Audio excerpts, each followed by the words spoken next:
여러분이 진정으로 하나님의 길을 걷고 있다는 것을 확인시켜주는 8가지 징표가 있습니다. 이 좁은 길을 걷는 모든 사람이 그 사실을 아는 것은 아닙니다. 여러분께 중요한 질문을 하나 드리겠습니다. 여러분은 진정으로 하나님의 계획을 따르고 있습니까? 아니면 그저 자신의 길을 가면서 그것을 하나님의 길이라고 부르고 있습니까? 단순히 하나님을 믿고 교회에 출석하고 일주일에 한 번 성경 구절을 올리는 것만으로는 하나님께서 인도하시는 방향으로 걷고 있다고 보장할 수 없습니다. 예수님께서 마태복음에서 분명히 말씀하셨습니다. 좁은 문으로 들어가라. 멸망으로 인도하는 문은 크고 그 길이 넓어 그리로 들어가는 자가 많고 생명으로 인도하는 문은 좁고 길이 협착하여 찾는 자가 적음이라. 그분께서 많다나 대부분이 아니라 적다고 하신 것에 주목하십시오. 이것은 우리를 근본부터 뒤흔드는 말씀입니다. 하나님과 함께 걷고 있다고 믿지만 실은 멸망으로 향하는 길 위에 있는 사람들이 있다는 뜻입니다. 왜냐하면 그 길은 쉽고 인기가 많고 편안하기 때문입니다. 그러나 하나님의 길은 다릅니다. 그 길은 좁습니다. 힘겹습니다. 항상 박수갈채가 따르는 것도 아닙니다.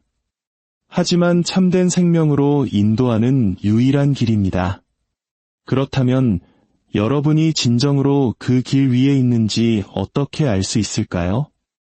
성령님과 동행하는 것과 단순히 자신의 감정을 따르는 것을 어떻게 구별할 수 있겠습니까? 오늘 우리가 나누려는 이야기가 바로 이것입니다. 만일 여러분이 진정으로 하나님의 길을 걷고 있다면 거기에는 분명한 징표들이 있을 것입니다. 그 징표들이 항상 요란하거나 화려하지는 않겠지만 명확할 것입니다. 어떤 것은 고통을 줄 수도 있고 어떤 것은 혼란을 가져올 수도 있습니다. 어떤 것은 여러분의 믿음을 한계까지 시험할 것입니다. 하지만 그 하나하나가 여러분을 그분께로 더 가까이 이끌 것입니다. 스스로 시험해보지도 않고 바른 길을 가고 있다고 단정하지 마십시오. 이제 이 8가지 징표를 살펴보겠습니다. 이 시간이 끝날 때쯤이면 여러분이 진정으로 하나님과 동행하고 있는지 아니면 단순히 자신의 감정을 따르고 있는지 알게 될 것입니다. 첫 번째 징표부터 시작하겠습니다. 당신은 가지치기를 당하고 있으며 그것은 고통스럽습니다. 만일 여러분이 하나님의 길을 걷고 있다면 한 가지 확실한 것이 있습니다. 그것은 바로 고통입니다. 흔히 이야기되는 주제는 아니죠. 무작위적인 고난이나 의미 없는 어려움이 아니라 의도적이고 외과적인 고통을 말합니다. 하나님의 손이 여러분의 삶에 임하시면 그분은 단지 축복만 하시는 것이 아니라 가지치기를 하십니다. 예수님께서 요한복음 15장 2절에서 말씀하셨습니다. 내게 붙어 있어 열매를 맺는 가지는 더 많은 열매를 맺게 하려고 그것을 깨끗하게 하시느니라. 이 말씀을 생각해 보십시오. 하나님께서는 죽은 가지를 치시는 것이 아니라 이미 열매를 맺고 있는 가지를 치십니다. 왜일까요? 그분은 단지 잠재력에 만족하지 않으시기 때문입니다. 평범함에 만족하지 않으십니다. 그분은 더 많은 것을, 더 많은 열매를, 더 많은 순종을, 여러분 안에 그리스도가 더욱 온전히 드러나고 그분을 닮지 않은 모든 것이 사라지기를 원하십니다. 하지만 가지치기는 고통스러울 수 있습니다. 무언가를 잃는 것처럼 느껴집니다. 혼란스럽습니다. 여러분은 이렇게 물을지도 모릅니다. 이것이 좋은 것이라고 생각했는데 왜 하나님께서 이것을 가져가시는 걸까? 하지만 잘 들으십시오. 가지치기는 벌이 아닙니다. 그것은 준비입니다.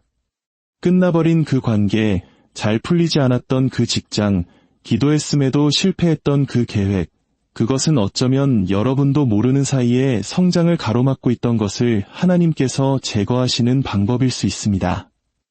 진실은 이것입니다. 우리는 하나님께서 잘라내려고 하시는 것들을 붙들고 있습니다. 우리는 안락함, 익숙함, 정체성, 때로는 심지어 죄까지도 놓지 않으려고 합니다.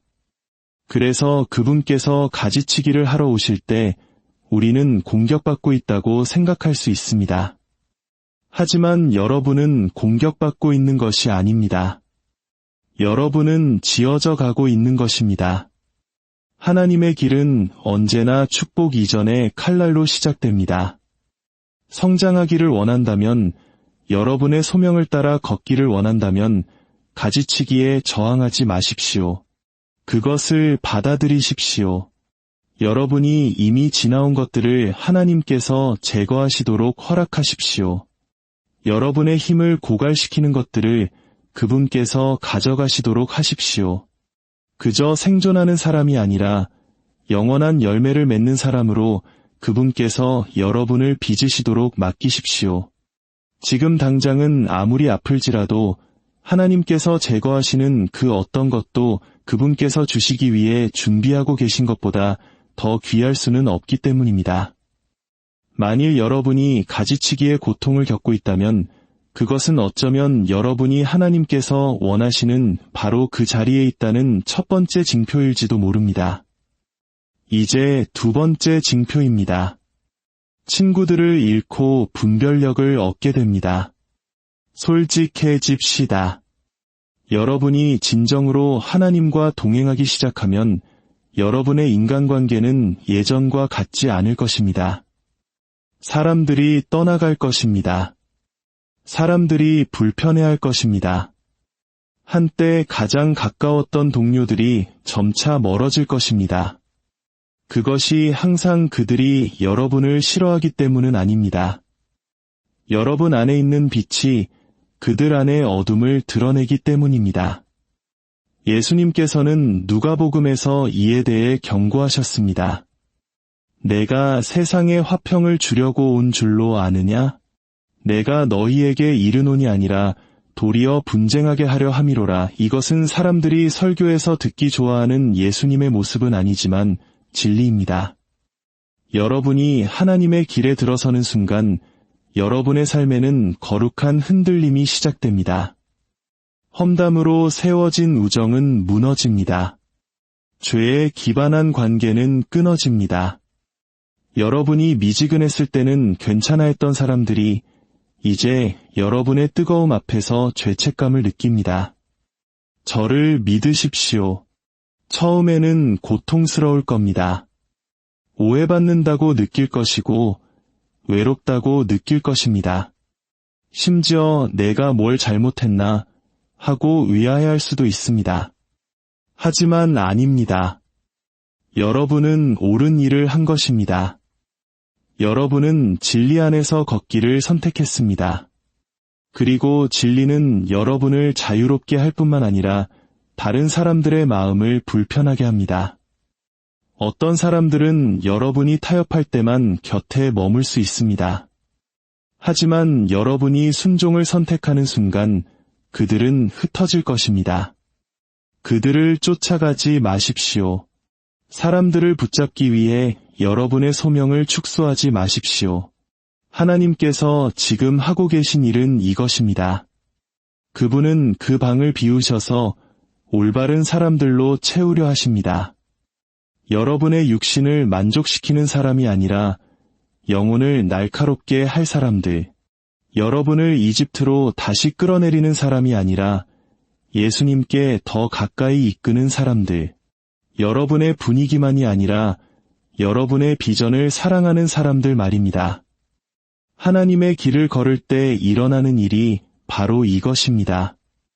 여러분은 분별력을 얻기 시작합니다. 충성을 영적인 기생충과 혼동하는 것을 멈추게 됩니다. 힘든 시절에 곁에 있었다는 이유만으로 모든 사람을 가족이라고 부르는 것을 멈추게 됩니다. 가까이 있다는 것이 목적을 함께한다는 뜻은 아님을 깨닫게 됩니다.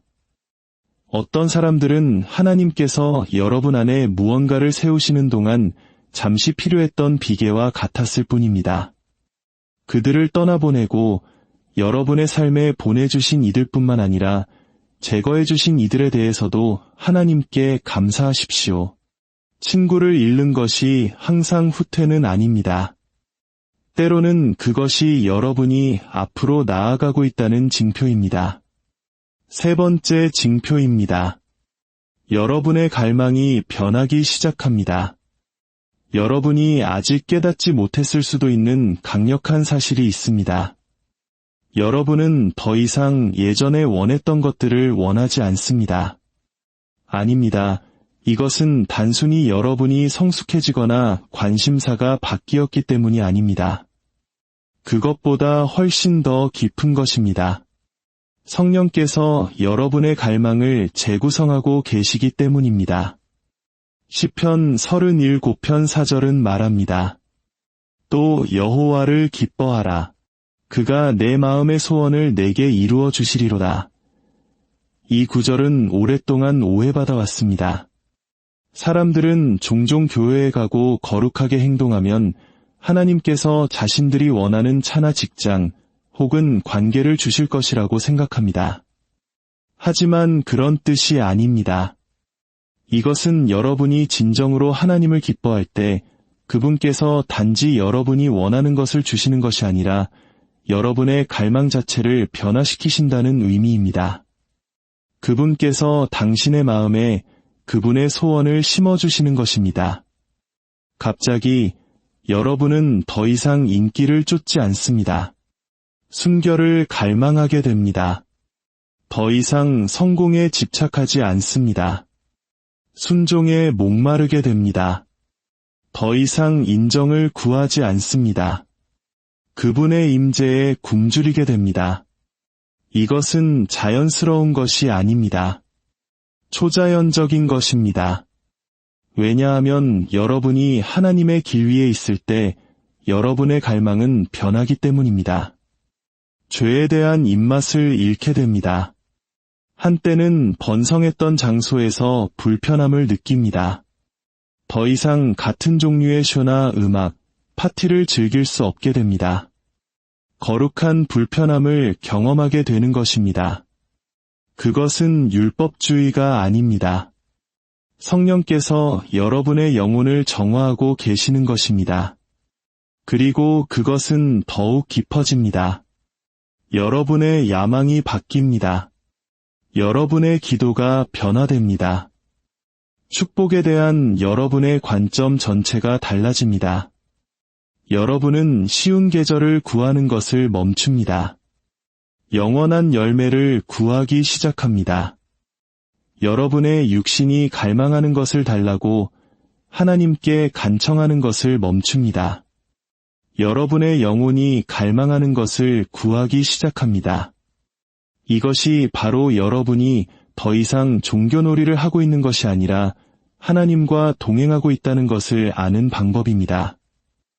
그리고 이런 종류의 변화는 주변 사람들에게 항상 이해되는 것은 아닙니다. 그들은 말할 겁니다. 너 변했어. 너무 진지해졌어. 재미없어졌어. 좋습니다. 여러분은 그들을 즐겁게 하기 위해 여기 있는 것이 아닙니다. 여러분을 구원하신 분을 기쁘시게 하기 위해 여기 있는 것입니다. 그러니 만일 여러분의 갈망이 바뀌고 있다면, 여러분의 자아가 아닌 영혼을 살찌우는 것들에서 기쁨을 찾고 있다면, 세상보다 예수님과 더 깊은 사랑에 빠지고 있다면 그것은 이상한 것이 아닙니다. 지루한 것도 아닙니다. 그것은 증거입니다. 여러분이 생명으로 인도하는 길을 걷고 있다는 증거입니다. 네 번째 징표, 당신은 완벽함이 아닌 평안 가운데 걷고 있습니다. 한 가지 분명히 합시다. 하나님의 길이 완벽한 것은 아니지만 그분의 평안은 실제합니다. 올바른 길 위에 있다는 것이 모든 일이 완벽하게 진행될 것이라는 의미는 아닙니다. 청구서를 항상 다 낼 수 있다는 뜻도 아니고 사랑하는 사람들이 떠나지 않을 것이라는 뜻도 아닙니다. 모든 기도가 바라는 대로 응답될 것이라는 의미도 아닙니다. 하지만 이것이 의미하는 바는 있습니다. 여러분은 이해할 수 없는 상황 속에서도 평안을 누릴 것입니다. 빌립보서 4장 7절은 말합니다. 그리하면 모든 지각에 뛰어난 하나님의 평강이 그리스도 예수 안에서 너희 마음과 생각을 지키시리라. 들으셨습니까? 모든 이해를 뛰어넘는 평안입니다. 이는 주변 사람들이 그것을 이해하지 못할 수도 있다는 뜻입니다. 여러분은 폭풍의 한가운데 있지만 가라앉고 있지 않습니다. 상실을 마주하고 있지만 정신을 잃고 있지 않습니다. 압박이 여러분을 둘러싸고 있지만 내면에는 고요함이 있습니다. 왜일까요? 하나님의 평안은 상황에 기반한 것이 아니기 때문입니다. 그것은 관계에 기반합니다. 세상은 거짓된 평안, 일시적인 안도감, 피상적인 고요함, 그리고 고통을 마비시킬 오락거리를 제공합니다. 하지만 하나님의 평안은 다릅니다. 그것은 여러분을 지킵니다. 여러분을 굳건히 붙들어줍니다. 그리고 내가 너와 함께 있다고 속삭입니다. 주변의 모든 것이 포기해 라고 소리칠 때 말입니다. 잘 들으십시오. 여러분이 하나님의 길 위에 있다면 여러분의 삶이 항상 아름답지는 않겠지만 보호받을 것입니다. 여전히 울 것이고 여전히 힘겨워할 것이고 여전히 고통을 느낄 것입니다. 하지만 파괴되지는 않을 것입니다. 불 속을 걸어가겠지만 타지 않을 것입니다. 골짜기를 지나가겠지만 거기서 죽지 않을 것입니다. 왜냐하면 그분의 평안이 여러분의 문제보다 더 강하기 때문입니다. 여기에 핵심이 있습니다. 평안과 완벽함을 혼동하지 마십시오. 마귀는 여러분을 속이려 할 것입니다. 그는 이렇게 말할 겁니다. 내가 정말 하나님과 동행하고 있다면 왜 이렇게 힘들어하는 거야? 그는 속삭일 겁니다. 내 삶을 봐. 엉망진창이잖아. 불확실하잖아. 넌 길을 잘못 든 게 틀림없어. 거짓말입니다. 예수님은 완벽함을 약속하신 적이 없습니다. 그분은 자신의 임재를 약속하셨습니다. 그분은 요한복음에서 말씀하셨습니다. 세상에서는 너희가 환난을 당하나 담대하라. 내가 세상을 이기었노라. 그러니 어려움과 싸우면서도 여전히 평안이 있다면 여러분은 하나님께서 원하시는 바로 그곳을 걷고 있는 것입니다. 주변의 모든 것이 흔들리는데도 여러분의 영이 여전히 뿌리내리고 있다면 그것은 약함이 아닙니다. 혼란도 아닙니다. 그것은 징표입니다. 여러분이 혼자 걷고 있지 않다는 징표. 여러분이 세상에 의지하고 있지 않다는 징표. 비록 완벽하지는 않더라도 여러분이 하나님께서 원하시는 바로 그 자리에 있다는 징표입니다. 평안은 삶이 쉽다는 증거가 아닙니다. 하나님께서 여러분과 함께 하신다는 증거입니다. 5번째 징표, 당신은 끊임없이 책망을 받고 또 그에 반응합니다. 여러분을 불편하게 할지도 모르는 도전적인 질문을 하나 던지겠습니다. 만일 여러분이 아무런 감각 없이 죄 가운데 살 수 있다면 여러분은 하나님의 길 위에 있는 것이 아닙니다. 이것은 정죄가 아닙니다. 성경의 말씀입니다. 성령께서 여러분의 삶에 활발히 역사하신다는 가장 명확한 지표 중 하나는 바로 책망입니다. 요한복음 16장 8절은 말합니다. 그가 와서 죄에 대하여, 의에 대하여, 심판에 대하여 세상을 책망하시리라. 책망은 하나님께서 여러분을 미워하시는 것이 아닙니다. 책망은 수치심이 아닙니다. 책망은 거절이 아닙니다. 책망은 하나님께서 여러분을 발견하신 그대로 내버려 두시기에는 너무나 사랑하신다는 증거입니다. 그것은 여러분의 마음을 잡아당기며 너는 더 이상 그런 사람이 아니야 라고 말씀하시는 그분의 방식입니다. 잘 들으십시오. 여러분이 진정으로 그분의 길 위에 있을 때 여러분은 예전에 무시했던 것들을 알아차리기 시작합니다. 상처 주는 말을 하고는 즉시 그것을 느낍니다. 해로운 것을 보고는 예전처럼 즐길 수 없습니다. 누군가를 함부로 대하고는 그것을 바로잡기 전까지 잠을 이룰 수 없습니다. 그것은 죄책감이 아니라 성장입니다. 여러분의 마음이 부드럽다는 의미입니다. 여러분의 영이 살아있다는 의미입니다. 하나님께서 여전히 말씀하고 계시고 여러분은 여전히 듣고 있다는 의미입니다. 그리고 여기에 핵심이 있습니다. 단지 책망을 느끼는 것만이 중요한 것이 아닙니다.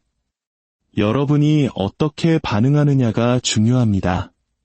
어떤 사람들은 책망을 느끼고도 무시합니다.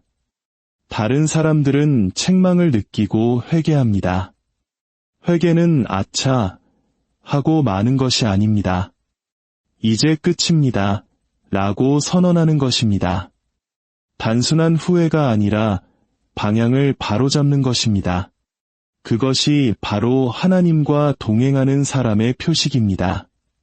그들은 단지 기분이 나아지기를 원하지 않습니다. 그들은 거룩해지기를 원합니다. 그들은 단지 결과를 피하기 위해 사과하지 않습니다. 그들은 아버지 앞에서 깨끗해지기 위해 고백합니다. 그리고 아름다운 것은 이것입니다. 여러분이 책망에 더 많이 반응할수록 그분의 음성을 더 명확하게 듣게 되고 더 빨리 순종하며 더 깊이 성장하게 됩니다.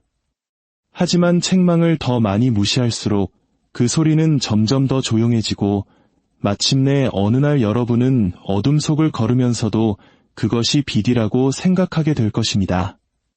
그러니 여기에 징표가 있습니다.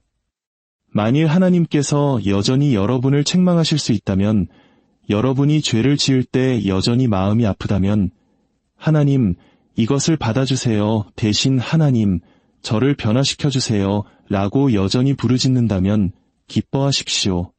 그것은 약함이 아닙니다. 과민 반응도 아닙니다. 그것은 여러분이 그분께 속해 있다는 증거이기 때문입니다. 오직 그분의 자녀만이 징계를 받습니다. 오직 그분의 양만이 그분의 음성을 듣습니다. 오직 그분의 길 위에 있는 자들만이 넘어졌을 때 다시 일어나라는 그분의 재촉을 느낍니다. 그러니 넘어졌다면 일어나십시오. 신속히 회개하십시오. 즉시 순종하십시오. 책망은 저주가 아닙니다. 여러분이 여전히 목자의 돌보심 아래 있다는 징표입니다. 6번째 징표, 당신은 작은 일들 속에서 하나님의 확인을 보고 있습니다. 대부분의 사람들이 간과하는 것을 하나 나누겠습니다. 하나님은 항상 천둥소리로 말씀하시지 않습니다. 때로는 패턴 속에서 속삭이십니다. 여러분이 그분의 길 위에 있을 때 여러분은 특이한 것을 알아차리기 시작할 것입니다. 작은 일들 속에서의 거룩한 확인입니다. 하늘에서 들려오는 음성도 불타는 떨기나무도 아닙니다. 하지만 바로 여러분에게 필요했던 그 순간의 마음을 만지는 성경 구절, 전날 밤 기도했던 바로 그 말씀을 전하는 설교, 혼자 묵상했던 바로 그 구절을 예기치 않게 문자로 보내주는 사람. 이것이 우연일까요? 여러분이 하나님께 속해 있다면 그렇지 않습니다. 시편 37편 23절은 선포합니다. 여호와께서 사람의 걸음을 정하시고 그의 길을 기뻐하시나니 추측이 아니라 무작위가 아니라 정하십니다. 이것은 하나님께서 단지 여러분의 삶을 관찰하고 계신 것이 아니라 직접 쓰고 계시다는 의미입니다. 모든 우회로, 모든 지연, 굳게 닫혔던 모든 문, 심지어 여러분이 눈물 흘렸던 그 문들조차도 거절이 아니라 방향 전환이었습니다. 여기에 핵심이 있습니다. 여러분이 하나님과 더 가까이 걸을수록 이러한 거룩한 징표들에 더 민감해집니다. 여러분은 더 이상 일들을 단순한 우연으로 치부하지 않습니다. 하나님께서 꿈을 통해, 반복되는 구절을 통해, 떠나지 않는 부담감을 통해, 활짝 열리거나 갑자기 닫히는 문을 통해 항상 말씀하고 계심을 깨닫기 시작합니다. 여러분은 더 이상 번쩍이는 표지판을 기다리지 않습니다. 왜냐하면 여러분의 영이 하루 종일 여러분의 삶에 짜여 있는 그분의 음성을 인식하기 시작하기 때문입니다. 하지만 여기에 함정이 있습니다. 대부분의 사람들은 너무 산만해서 알아차리지 못합니다. 그들은 스크롤하고 스트레스받고 비교하느라 너무 바쁩니다. 그들은 하나님께서 이미 응답하셨고 이미 확인시켜 주셨으며 이미 길을 보여주셨다는 것을 놓칩니다. 그분께서 이미 방향을 속삭이셨는데도 그들은 광고판을 기다리고 있는 것입니다. 만일 여러분이 작은 일들 속에서 하나님의 확인을 보고 있다면 그것을 무시하지 마십시오. 계속해서 마주치는 그 반복되는 구절은 우연이 아닙니다. 여러분이 기도해온 바로 그 말을 했던 그 낯선 사람은 무작위가 아닙니다. 막 돌아서려던 순간에 찾아온 그 평안의 순간은 단순한 감정 이상입니다. 그것은 인도하심입니다. 하나님은 소리치지 않으시지만 결코 여러분을 침묵 속에 내버려 두지 않으십니다. 그분은 평안, 패턴, 사람, 그리고 타이밍을 통해 그분의 길을 확인시켜 주십니다. 만일 여러분이 이러한 패턴들을 인식하고 있다면, 다른 사람들이 볼 수 없는 점들을 여러분의 영이 연결하고 있다면, 하나님께서 진정으로 여러분의 걸음을 정하고 계심을 이해하고 있다면 그것은 여러분의 상상이 아닙니다. 여러분은 올바른 길 위에 있습니다. 그 길이 쉽지 않을 수도 있고 인기 있는 선택이 아닐 수도 있습니다. 하지만 그것은 확인된 길입니다. 그리고 특히 작은 일들 속에서의 확인은 여러분이 하나님께서 두신 바로 그 자리에 있다는 가장 명확한 징표 중 하나입니다. 7번째 징표, 당신은 안전지대를 넘어 서도록 이끌림을 받고 있습니다. 한 가지 분명히 합시다. 하나님은 여러분을 안락함 속에 머물게 하시려고 구원하신 것이 아닙니다. 그분은 여러분을 변화를 위한 힘이 되게 하시려고 구원하셨습니다. 그리고 여러분이 그분의 길 위를 걷고 있다는 가장 명확한 징표 중 하나는 바로 여러분이 넓혀지고 있다는 것입니다. 여러분의 변명을 넘어서도록, 두려움을 지나치도록, 수년간 하나님을 가둬두었던 그 작은 상자 밖으로 나오도록 넓혀지고 있습니다. 여러분은 그 이끄심을 느낍니다. 그분은 조용히 있고 싶을 때 여러분에게 목소리를 내라고 부르십니다. 원한을 품고 싶을 때 용서하라고 재촉하십니다. 감정대로가 아니라 믿음으로 걸으라고 밀어붙이십니다. 여러분은 준비가 안 된 것 같고 자격이 없는 것 같습니다. 하지만 바로 그것이 핵심입니다. 고린도후서 12장 9절은 말합니다. 내 은혜가 내게 족하도다. 이는 내 능력이 약한 데서 온전하여짐이라. 하나님은 여러분이 강해질 때까지 기다리지 않으십니다. 그분은 여러분이 마침내 자신의 약함을 인정할 때 나타나십니다. 바로 그때부터 넓혀짐이 시작됩니다. 그분은 모세에게 말하라고 하시지만 모세는 말을 더듬습니다. 기드온에게 싸우라고 하시지만 기드온은 숨어 있습니다. 베드로에게 물 위를 걸으라고 하시지만 베드로는 가라앉기 시작합니다. 왜일까요? 하나님은 사람들을 그들의 안전지대 밖으로 끌어내는 것을 즐기시기 때문입니다. 왜냐하면 안락함은 믿음을 필요로 하지 않기 때문입니다. 이 말을 깊이 새기십시오. 안전한 곳에 머무는 데는 믿음이 필요 없습니다. 항상 해오던 똑같은 일을 하는 데는 믿음이 필요 없습니다. 여러분을 결코 변화시키지 못했던 패턴을 반복하는 데는 믿음이 필요 없습니다. 하지만 하나님께서 여러분을 섬기라고, 주라고, 이끌라고, 말하라고, 맹목적으로 순종하라고 부르실 때 바로 거기서 진정한 변화가 일어납니다. 만일 여러분이 지금 불편함을 느끼고 있다면, 여러분을 긴장하게 만드는 일들을 하고 있다면, 상상도 못했던 곳으로 발을 내딛고 있다면 좋습니다. 그것은 하나님께서 여러분을 확장시키고 계시다는 징표입니다. 그분은 여러분 안에 있는 전사, 중보자, 지도자, 그리고 곧 강력한 간증이 될 깨어진 그릇을 불러내고 계십니다. 네, 위험하게 느껴집니다. 네, 복잡합니다. 네, 스스로에게 질문하게 될 것입니다. 하지만 기억하십시오. 여러분은 혼자 걷고 있지 않습니다. 하나님은 당신보다 먼저 가지 않으신 곳으로 당신을 부르시지 않을 것입니다. 그분은 여러분을 빠뜨리시려고 깊은 곳으로 던지시는 것이 아닙니다.